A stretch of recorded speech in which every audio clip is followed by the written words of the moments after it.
오늘이 10월 마지막 주일, 종교개혁 기념주일입니다. 그러니까 마르틴 루터가 작사 작곡한 내주는 강한 성이요 찬양을 함께 불렀죠. 친척과 재물과 명예와 생명을 다 빼앗긴데도 우리 주님만 따른다고 하는 그 가사가 이렇게 마음에 와 닿습니다. 옛날에는 그 찬양을 부를 때 그저 그냥 생각 없이 가사만 이렇게 따라 불렀던 것 같은데 오늘은 참 마음에 와 닿습니다. 오늘 종교개혁 기념주일을 맞이해서 예루살렘에서 성전에서 예수님께서 성전을 청소한 정결케 한 그 장면을 함께 살펴보면서 주님 말씀을 이렇게 나누도록 하겠습니다. 예수님께서 예루살렘에 당도한 시기가 유월절을 앞둔 그런 때였습니다.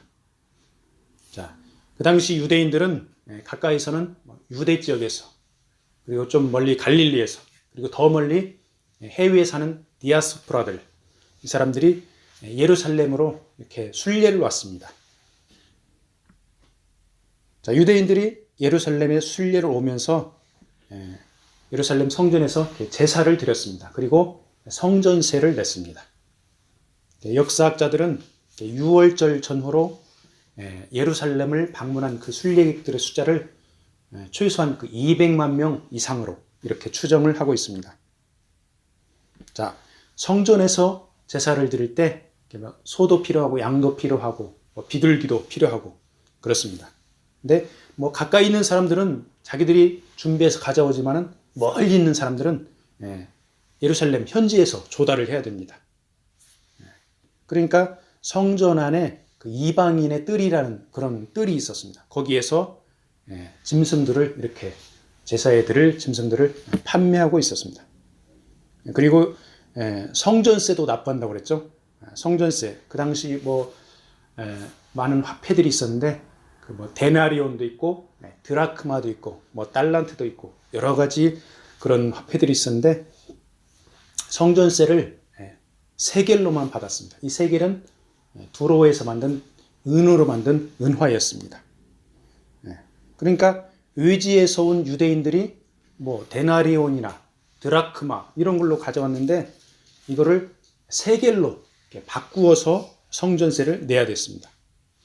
근데 이 세겔은 두로에서 만들었는데 은으로 만들었다고 그랬죠. 거기에 이방 신상과 독수리 이런 것들이 새겨져 있습니다.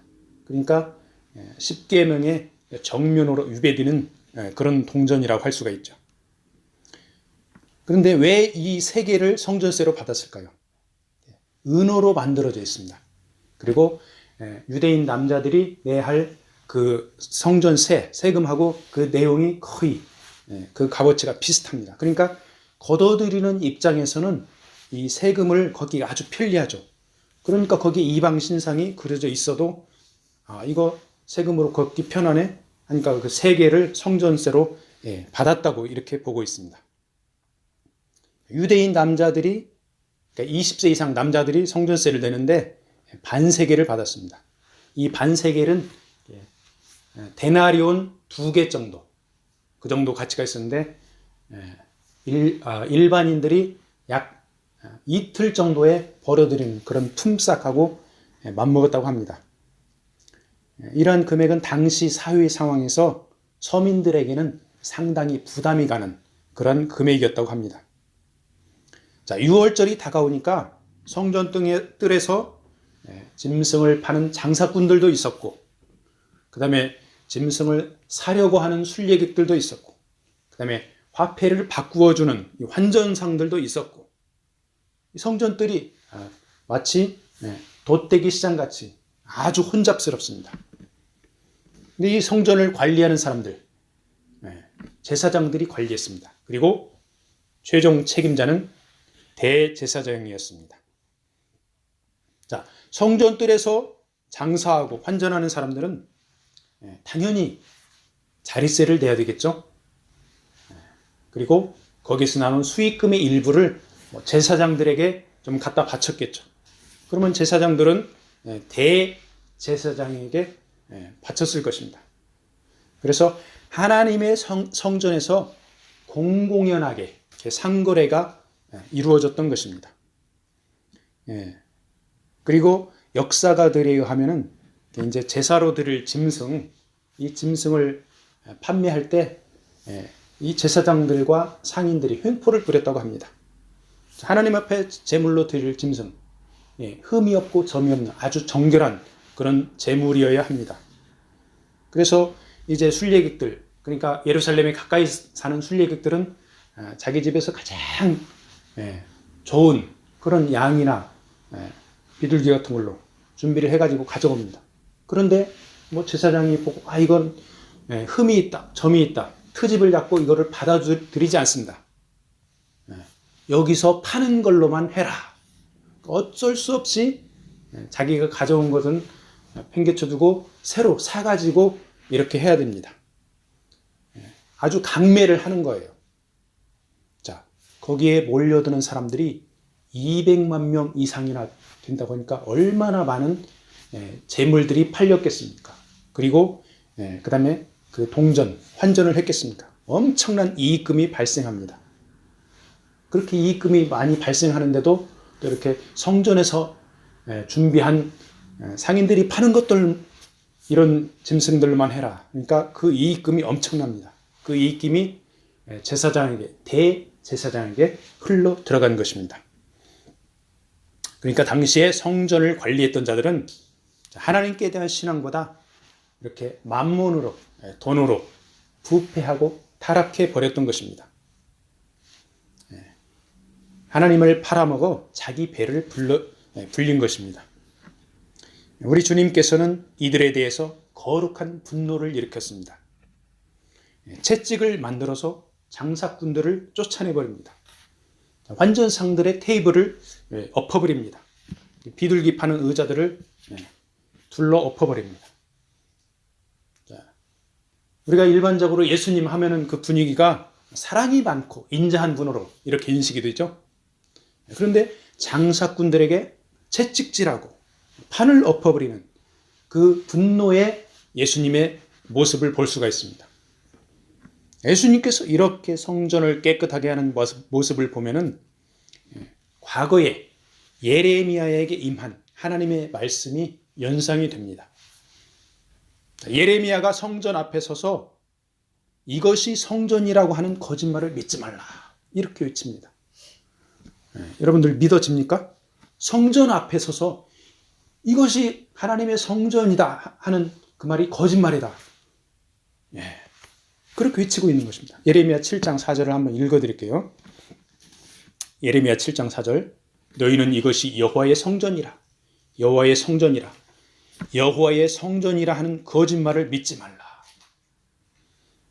9절. 너희가 도둑질하며 살인하며 간음하며 거짓 맹세하며 바알에게 분향하며 너희가 알지 못하는 다른 신들을 따르면서. 10절.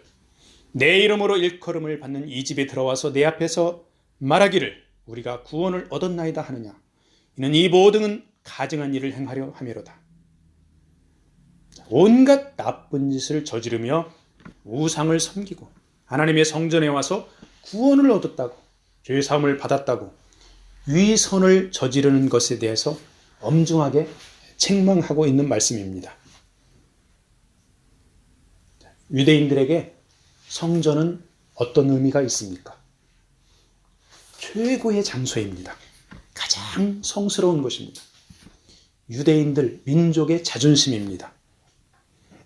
그런데 실상은 하나님 앞에서 이렇게 가증스러운 짓을 하니까 하나님께서 그 장소에서 임재를 거두신 것입니다. 그래서 예레미야 선지자는 하나님의 성전이 아니라 이런 말씀을 하고 있는 것이죠. 하나님께서 성전을 기획했습니다. 건축을 명령했습니다. 임재할 것을 약속했습니다. 그렇지만 언약 당사자인 이스라엘 백성이 언약을 지키지 않을 때 하나님은 장소에 구애받지 않고 임재를 거두시며 이스라엘 백성을 심판하는 것입니다. 아무리 훌륭한 건물이라도 솔로몬이 엄청나게 멋있게 거룩하게 만든 성전일지라도 하나님의 임재가 거치면은 그냥 건물에 불과합니다. 눈물의 선지자 예레미야가 외쳤지만 돌아오라 돌아오라 회개하라고 외쳤지만 이스라엘 백성은 돌아오지 않았고 성전은 바벨론에게 파괴당했고 이스라엘 백성은 포로로 끌려갔습니다. 이후에 예루살렘 성전은 포로 귀환 후에 재건된 스룹바벨 성전이 있습니다. 그리고 헤롯이 더 수리하고 재건했습니다. 자, 예수님이 정결케 한 이 성전은 헤롯 성전이라고 이렇게 부릅니다. 자, 성전에 대한 과거의 아픈 역사를 유대인들은 알고 있었지만 또다시 하나님께 범죄하고 있는 것입니다. 예수님이 채찍을 들어 장사꾼들을 쫓아내고 있지만은 사실은 그 채찍은 대제사장과 제사장들을 향한 종교 권력자들을 향한 그 채찍이었습니다. 종교개혁 시기에 루터는 가톨릭 교황에 맞서서 복음의 진리를 외쳤습니다. 예수님께서 종교 권력자들에게 맞섰고 종교 개혁자들도 가톨릭 권력자인 교황에 맞섰습니다. 가톨릭에 맞서 종교 개혁을 하고 탄생한 개신교가 예수 그리스도 복음의 진리를 붙들고 하나님 보시기에 합당한 길을 가려고 몸부림을 쳤습니다. 그런데 교회가 권력을 갖고 부패하고 타락하는 그런 모습도 보여주고 있습니다. 그래서 목회자들은 권력을 경계해야 합니다. 교회가 대형화하고 물질이 쌓이고 이권 사업에 연계되면 자연스럽게 타락해가고 망가져갑니다. 그래서 이른 나이에 은퇴하고 본교회에서 멀리 떨어져 내려놓음을 실천하는 그런 목사님들 가끔 계시죠? 이런 분들 보면 참으로 훌륭하고 본받아야 합니다. 자, 권력을 내가 쥐고 있으면 내려놓는 연습을 치열하게 해야 합니다. 마찬가지로 물질을 내가 가지고 있으면 나누어 주는 연습을 열심히 해야 합니다. 어제 저녁에 김치를 담가서 열심히 코로나 신방을 했죠. 원로 목사님께서 열심히 농사지은 무와 배추 이거 이제 여기 가져와가지고 여기에서 손을 봐가지고 나누어 주었습니다.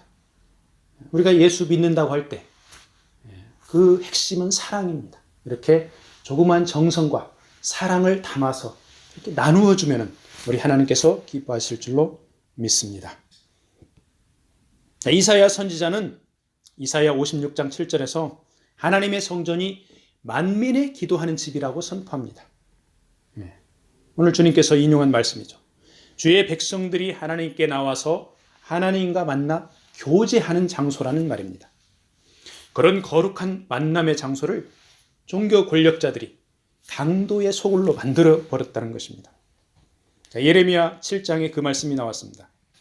아까 7장 읽었는데 7장 11절 내 이름으로 일컬음을 받는 이 집이 너희 눈에는 도둑의 소굴로 보이느냐. 보라, 나 곧 내가 그것을 보았노라. 여호와의 말씀이니라. 도둑이나 강도는 남의 물건을 몰래 훔치든지 대놓고 무력으로 빼앗든지 그렇습니다.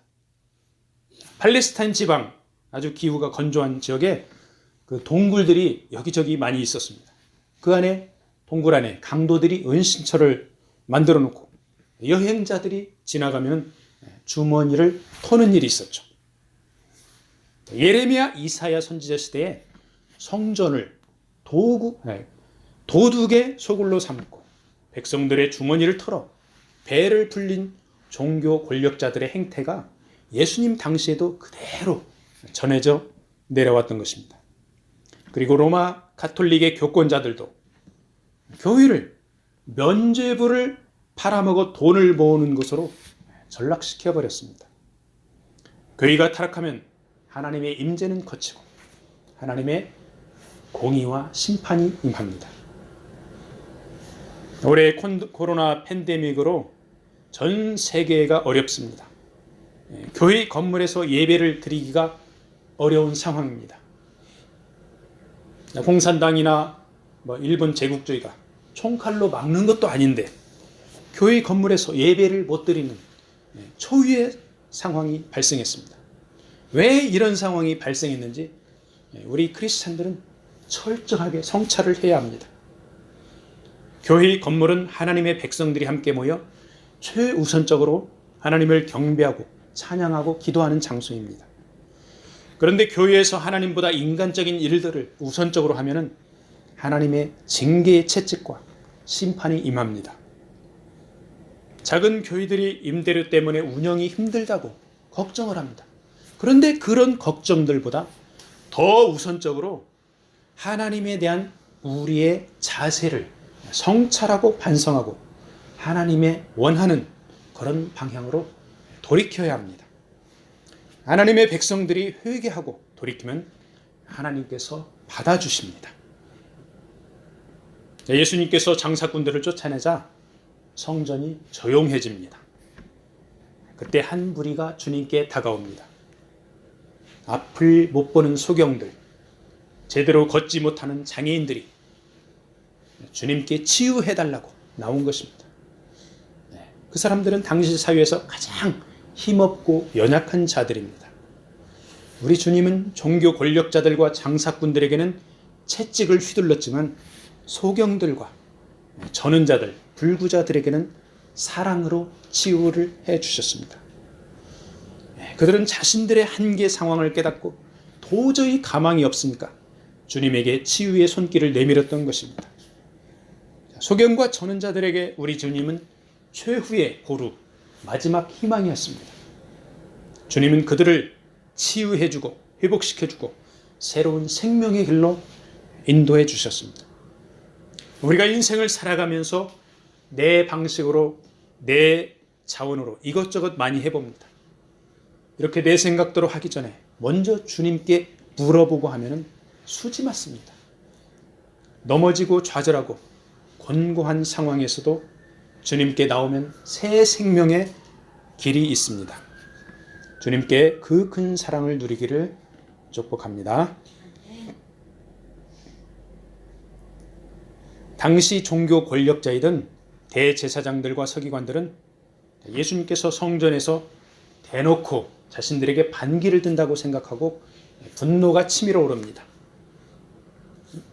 나사렛 시골 구석에서 온 젊은이가 유대 최고 종교 권력자에게 대들었다고 씩씩거리면서 열이 받습니다. 그런데 많은 백성들과 어린아이들은 예수님을 환영하며 다윗의 자손 메시아로 인정을 하고 호산나 호산나 이렇게 환영을 합니다.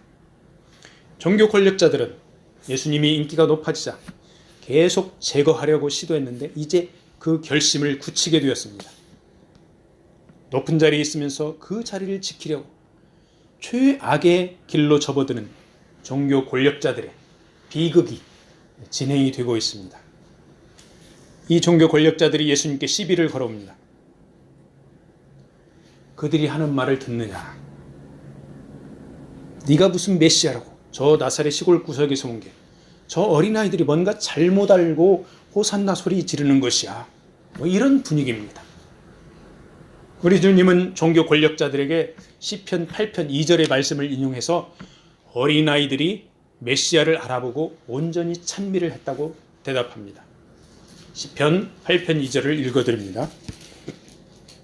주의 대적을 인하여 어린아이와 젖먹이의 입으로 말미암아 권능을 세우시며 이는 원수와 보수자로 잠잠케 하려 하심이니이다.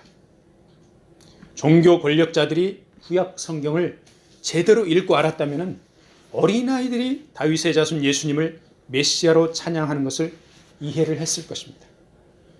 대제사장들과 서기관들은 부패와 타락으로 예수님께 혼나고 구약 성경도 제대로 해석을 못해서 메시아를 몰라본다고 또 책망을 받습니다. 종교 권력자들 총체적인 난국에 빠져 있습니다. 그렇지만 그 사실을 모르고 있습니다. 하나님께 올바로 예배드리지 못해서 이 종교 권력자들은 하나님과의 관계가 깨져 있습니다. 백성들과의 관계도 비정상적입니다.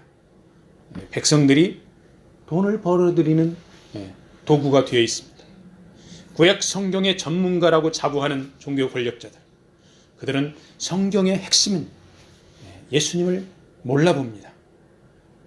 종교 권력자들은 그저 돈과 명예와 권력을 밝히는 이익 집단으로 변질되어 버렸습니다.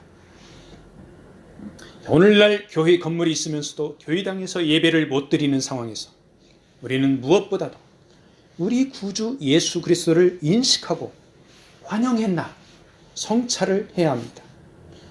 교회에 버린 예수님 대신에 이익과 명예를 탐했다면 철저하게 회개하고 하나님의 은혜를 구해야 합니다. 그러면은 다시 건물에서 하나님을 온전히 예배드릴 그런 기회를 주십니다. 예수님께서는 종교 권력자들을 떠나 예루살렘 성밖 베다니에 가서 유하십니다. 그러면서 메시아가 당할 고난의 때를 기다립니다. 이후에 우리 주님은 고난과 죽임을 다 이겨내시고 부활 승천하시어 죄인들에게 구원의 길을 열어주셨습니다. 오늘 말씀을 마무리합니다. 우리 주님은 유대 종교 권력자들에 맞서 진리의 복음을 외쳤습니다. 중세 종교 개혁가들은 거대한 로마 가톨릭 교황과 맞섰습니다. 요즘 시대의 개신교 지도자들은 무엇에 맞서야 할까요? 자기 자신과 철저하게 맞서야 합니다. 우리에게는 하나님의 말씀도 있고 교회의 머리인 주님도 있습니다. 그런데 자기 자신의 욕망과 자기 중심적인 자세를 내려놓지 못하면 말씀보다 주님보다 내 멋대로 내 방식대로 신앙생활을 하려고 합니다. 우리 몸은 하나님의 성전입니다. 우리 주님께서 성전을 정결하게 한 것처럼 우리는 매일 주님 말씀으로 자신을 정결하게 하여 우리 주님께서 기쁘게 우리 안에 거할 수 있도록 그렇게 해야 될 줄로 믿습니다. 아멘.